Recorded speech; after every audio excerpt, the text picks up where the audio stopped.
बिस्मिल्लाहिर्रहमानिर्रहीम। अस्सलाम वालेकुम नादरीन, आप यूट्यूब चैनल देख रहे हैं। मैं इमरान ख़ान हूँ। पहले आपको एक कहावत सुनाता हूँ मैं, और ये एक चाइनीज़ जर्नल था हज़रत ईसा अलैहिस्सलाम से 544 साल पहले, यानी 544 कबल मसीह में ये चाइनीज़ जर्नल था और बड़ा कामयाब जर्नल था, और इसका नाम था सुन त्ज़ू। तो सुन त्ज़ू जो था, बड़ा मुश्किल नाम होता है चाइनीज़, उसकी एक कहावत है जो बहुत मशहूर हुई दुनिया में आज भी, और चाइना में ख़ास तौर पे उस कहावत को दोहराया जाता है। उसने कहा था, to win 100 victories in 100 battles is not the supreme of excellence, to subdue the enemy without fighting is the supreme of excellence. इसका मतलब यह है कि 100 लड़ाइयों में से आप 100 फतूहात हासिल करें तो ये उतने बड़े कमाल की बात नहीं है, या ये वैसे कमाल की बात नहीं है कि आप बगैर लड़े दुश्मन को ज़ेर कर लें। यही है कमाल दर्जा। यानी एक बहुत बड़ा कमाल ये है कि आपको लड़े बगैर अपने दुश्मन पे आप काबू पा लें। कुछ जर्नल्स ने इसको ऐसे भी कहा कि विदाउट फायरिंग अ बुलेट, जंग जीतना ही असल जंग जीतना होता है, कि दुश्मन से लड़े बगैर उसको शिकस्त दे दी जाए, वही असल जर्नैल या लीडर होता है। अब इमरान खान साहब को मैं क्योंकि डिस्कस करने वाला था, तो मुझे ये मिसाल आपको इसलिए सुनानी पड़ी कि ज़रूरी नहीं है कि सारी लड़ाइयाँ लड़ी जाएं। कुछ चीज़ें हैं, कुछ बड़े फैसले हैं जो पाकिस्तान में होने जा रहे हैं, उसकी कुछ वजूहात हैं। देखिए, पाकिस्तान के इदारों ने आज तक पाकिस्तान के साथ जो किया, जो तजर्बे पाकिस्तान के इदारों ने पाकिस्तान के साथ किए, 70 साल में पाकिस्तान उनको आज भी भुगत रहा है। पाकिस्तान के आसपास तमाम ममालिक तरक्की कर गए और पाकिस्तान पीछे रह गया। तमाम वसाइल के बावजूद, नौजवानों की बड़ी तादाद के बावजूद, मैन पावर होने के बावजूद, ज़बरदस्त लोग होने के बावजूद पाकिस्तान पीछे रह गया। वो इसलिए कि पाकिस्तान के इदारों ने पाकिस्तान को कभी 1, कभी 2, कभी 3 तजर्बा और तजर्बागाह बनाकर रखा। हमेशा हर 2-3 साल के बाद इनका दिल भर जाता है, ये नए सिरे से, नए तरीके से दोबारा एक नया आगाज़ करना चाहते हैं। 4 मरतबा तो पाकिस्तान में मार्शल लॉ लगा दिया गया। जब भी कभी आर्मी चीफ की तैनाती का मामला आता है तो पाकिस्तान में कुछ अजीबोगरीब चीज़ें होना शुरू हो जाती हैं। तो ये बेशतर चीज़ें इस तरह से पाकिस्तान में होती रही हैं। लेकिन इस वक्त इमरान खान साहब ने एक ऐसा दबाव बनाया पाकिस्तान की पूरे मंजरनामे के ऊपर। इमरान खान साहब ने एक ऐसा दबाव बनाया कि उस दबाव के बाद बहुत सारी अहम चीज़ें अब समझ आ रही हैं और वो करनी पड़ेंगी, और मामला उस तरफ जा रहे हैं। कुछ बड़े फैसले हो गए।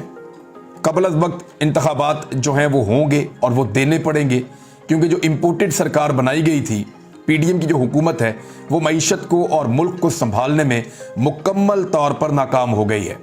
इंतखाबात के अलावा कोई और रास्ता नहीं बचा कि पाकिस्तान में पॉलिटिकल स्टेबिलिटी आएगी, तो उससे पाकिस्तान की मईशत जो है वो स्टेबल होने की तरफ जाएगी।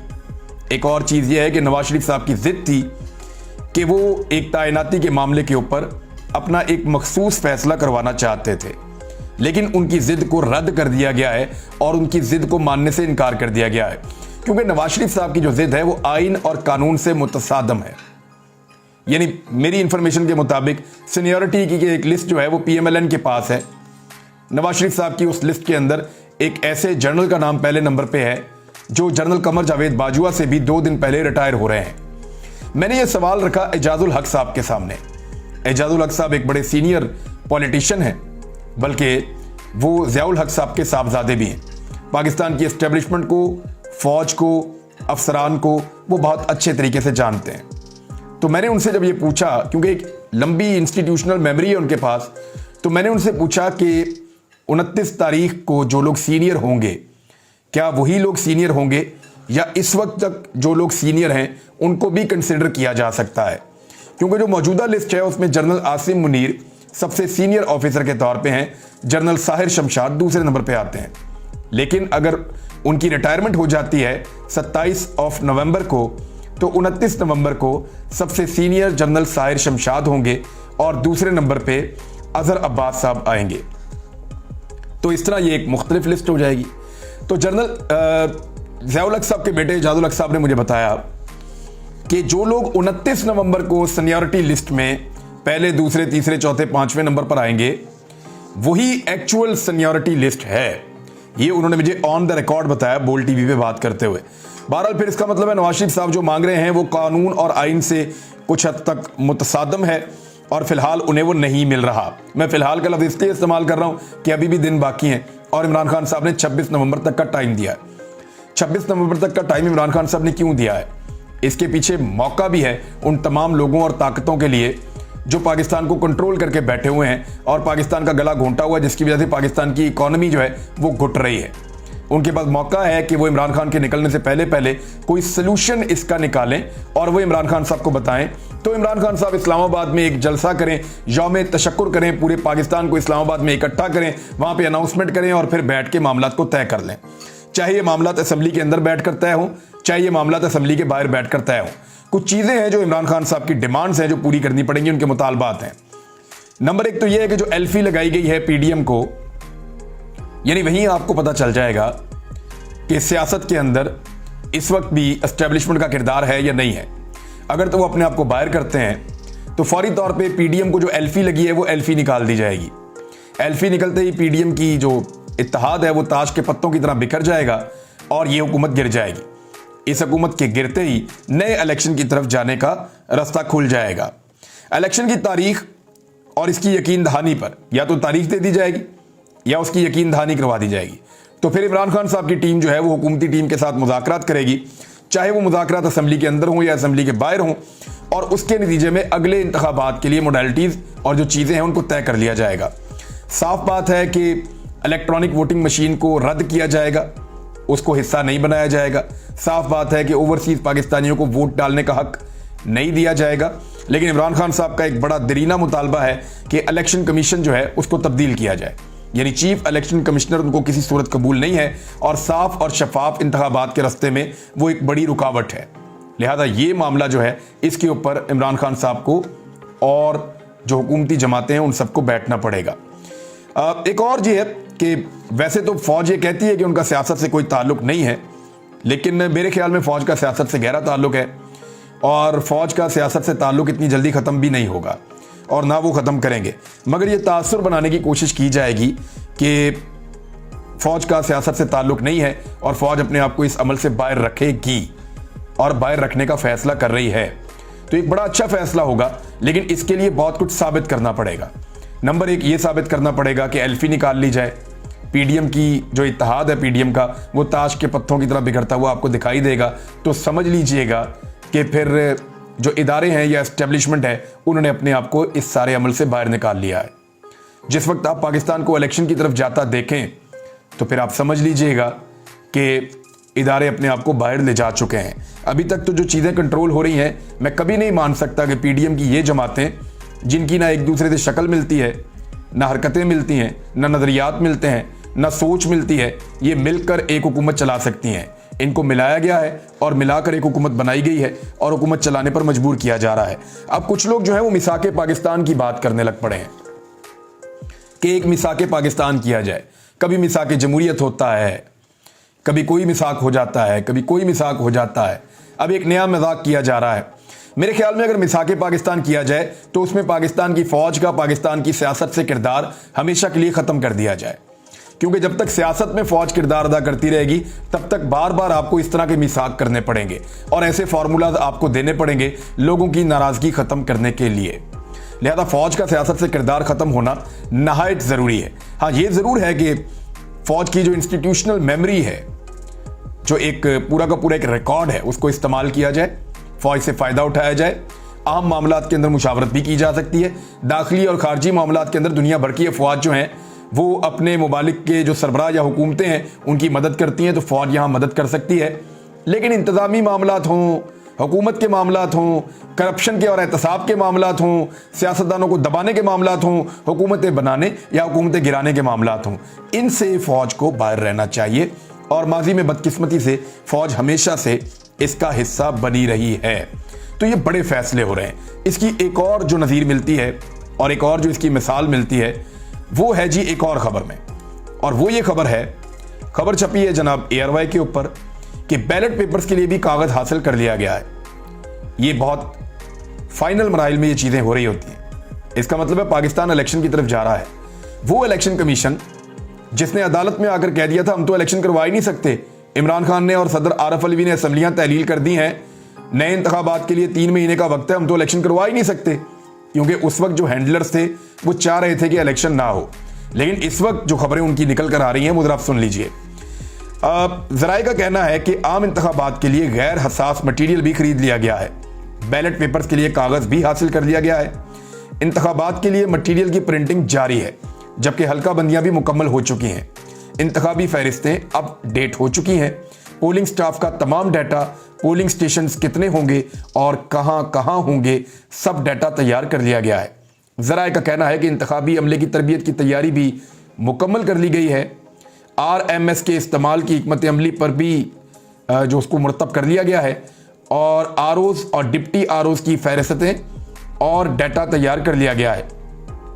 सरकारी अफसरान की लिस्टें भी 3 माह पहले तलब कर ली गई थी।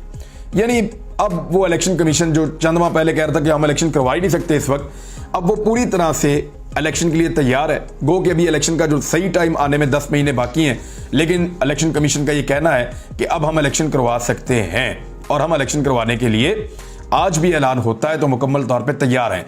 तो ये इशारे हैं जिनको आप समझ सकते हैं कि पाकिस्तान अब किस सिमत में और कैसे बढ़ेगा। एक और बहुत ज़बरदस्त खबर है, मुझे आपको देनी है वो खबर। बिलावल भुट्टो जरदारी ने मरियम औरंगजेब का रिकॉर्ड तोड़ दिया। मरियम औरंगजेब को PTV पर पूरे 5 लोग सुन रहे थे, और वो 5 लोग हमें पता चल गया कि कौन है, और इंशाल्लाह बहुत जल्द आपके सामने वो बेनकाब हो जाएंगे। लेकिन बिलावल भुट्टो जरदारी को 40 से 45 लोगों ने PTV पर सुना है। यानी उसकी प्रेस कॉन्फ्रेंस को 40 से 45 लोग बराह रास्त पाकिस्तान टेलीविजन के ऊपर देख रहे थे। अब ये रिकॉर्ड PMLN कैसे तोड़ेगी? इस रिकॉर्ड के लिए PMLN का कौन सा ऐसा वजीर है जो सामने आएगा?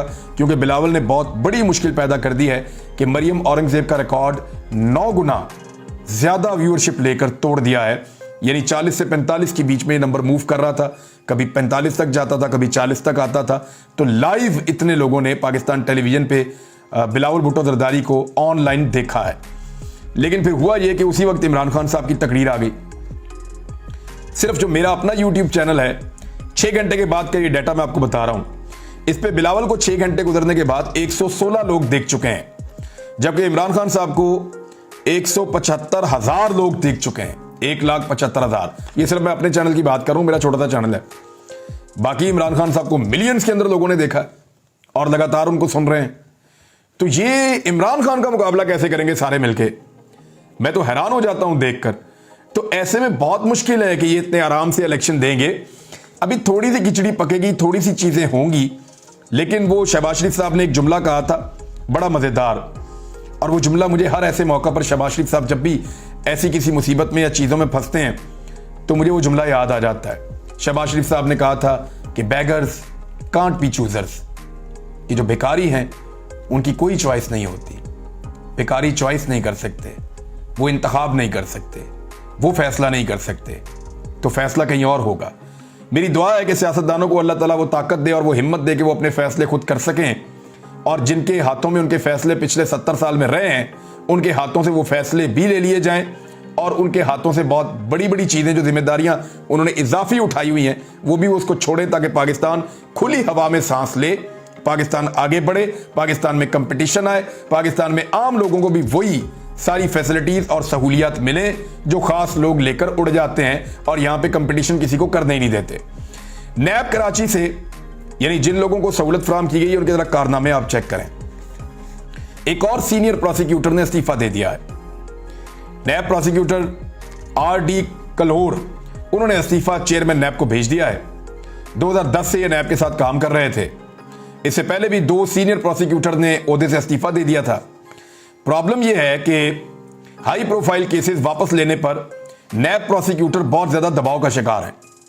प्रोसिक्यूटर्स जिन मुल्जिमान के मुखालफत में पहले दलाइल दिया करते थे, अब उन मुल्जिमान के खिलाफ केसेस वापस लेने के लिए अदालतों में दलाइल देने का कहा जा रहा है।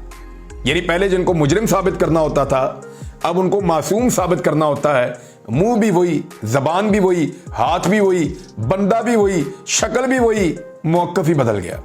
तो बहुत सारे लोग जो हैं उनकी गैरत गवारा नहीं करती, वो रिजाइन भी कर सकते हैं। इसी तरह ये 3 सीनियर प्रोसिक्यूटर्स ने सिंध के अंदर ये कहकर इस्तीफा दे दिया कि जनाब हम नहीं ये मुनाफकत कर सकते, कल हम इनके खिलाफ केसेस लड़ रहे थे, और आज जो है वो हमें कहा जा रहा है कि जनाब इनके हक में अब गवाहियां दी जाएं।